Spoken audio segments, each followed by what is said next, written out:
আমরা মাঝে মাঝে অনেক কিছু দাবি করি যে না দেখা জিনিস বিশ্বাস করি না। তো আমরা যদি সব কিছু দেখতে যাই তাহলে কিন্তু আমাদের জীবনটা চলবে না। ছোট্ট একটা উদাহরণ দেই। আমরা যখন পানিতে যাই, পানিতে যাওয়ার পরে যখন ডুব দেই, ডুব দেওয়ার পরে চোখের সামনে কি দেখি? খালি পানি, নাকি? পানির বাইরে তো আমরা কিছু দেখতে পাই না।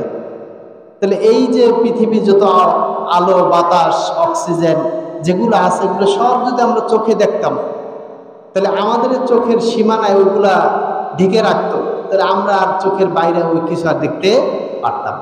সুবহানাল্লাহ। আল্লাহ তাআলা যতটুকু দেখার দরকার অতটুকুই দেখাচ্ছেন, ওইটাই শুকরিয়া আদায় করা উচিত। আলহামদুলিল্লাহ। আমরা মানুষ বেশি বোঝার চেষ্টা করি, যার কারণে আমাদের বিপর্যয় আসে। এই জন্য সব কিছু দেখার দরকার নেই। যে আমার হাত আছে, আপনাদের হাত আছে, প্রত্যেকের হাতের ভিতরে এত পরিমাণে ব্যাকটেরিয়া আছে, এত পরিমাণে জীবাণু আছে। এটা যদি আমরা দেখতাম, সবসময় দেখতাম, তাহলে আমাদের খাবার খাওয়া সম্ভব ছিল। খাবার খেতে পারতাম না। আমরা যে পানি পান করি থাকি, পানির ভিতরে যে পরিমাণে ব্যাকটেরিয়া আছে জীবাণু আছে, এটা যদি আমরা দেখতাম, তাহলে দেখার পরে কখনোই আমাদের সজ্জার জন্য একটু এক ফোঁটা পানি খাইয়া। আল্লাহ তাআলা এটাকে কি করেছেন? গোপন করে দিয়েছেন, যাতে করে মানুষের দৃষ্টিতে না পড়ে। দৃষ্টিতে পড়লে বান্দার কষ্ট হবে, খেতে পারবে না। এই সন্তানকে এত আদর করে চুমো দেয়, গা কাছে নেই, বলছে সন্তানের গায়ে যত ব্যাকটেরিয়া আছে এটা যদি চোখে পড়তো, তাহলে সন্তানের ধারে কাছে আমি যাইতাম না। সময়ত হাজিরি। এই জন্য আল্লাহ যেটা করেন ভালোর জন্যই করেন, মঙ্গলের জন্য করেন। এটাই আমাদের মেনে নেওয়া উচিত। এই মেনে নেওয়ার ভিতরে কি আছে? আমাদের জন্য কল্যাণ আছে, মঙ্গল আছে, এটাই আমাদের জরুরি।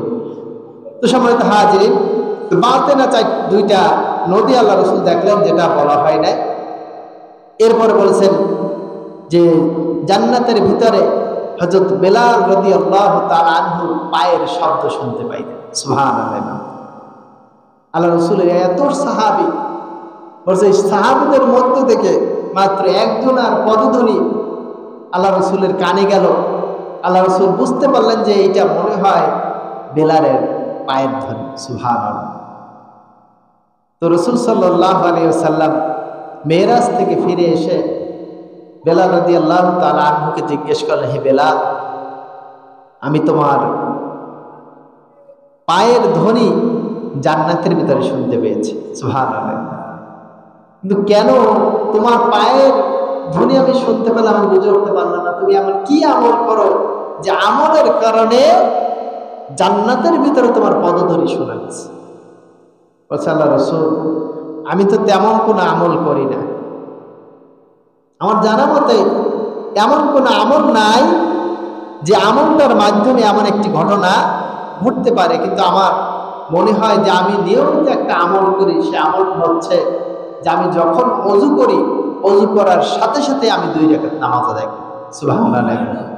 বলছে, হে বেলাল, তোমার এই আমলটাই তোমার পা জান্নাত পর্যন্ত পৌঁছিয়ে দিয়েছে। সময়ত হাজিরিন, ছোট্ট ছোট্ট আমল, আমলগুলো আমরা অনেকে কোনো গায়ে লাগাই না, কিন্তু এই আমলগুলো করা দরকার। আল্লাহ রাসূল সাল্লাল্লাহু আলাইহি ওয়াসাল্লাম বলেছেন যে ইযা দাখালা আহাদুকুম মাসজিদ, যখন তোমাদের মধ্য থেকে কেউ যদি মসজিদের ভিতরে প্রবেশ করে, ফালা ইয়াজলিস হাত্তা ইউসাল্লি রাকাতাইন, যে যতক্ষণ পর্যন্ত 2 রাকাত নামাজ আদায় না করবে ততক্ষণ সে যেন মসজিদে না বসে।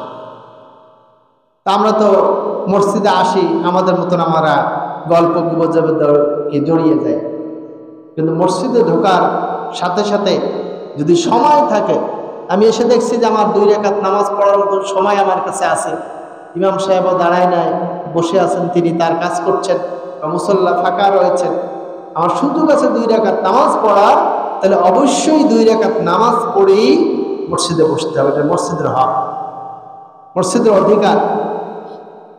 আর বেলাল রাদিয়াল্লাহু তাআলা আনহু যেটা পড়েছেন ওটা হচ্ছে, ওটার নাম কি? তাহিয়াতুল ওযু। পবিত্রতার জন্য ওযুর পরে যে নামাজটা পড়া হয়, 2 রাকাত নামাজ পড়া উচিত আমাদের। পড়বো তো ইনশাআল্লাহ।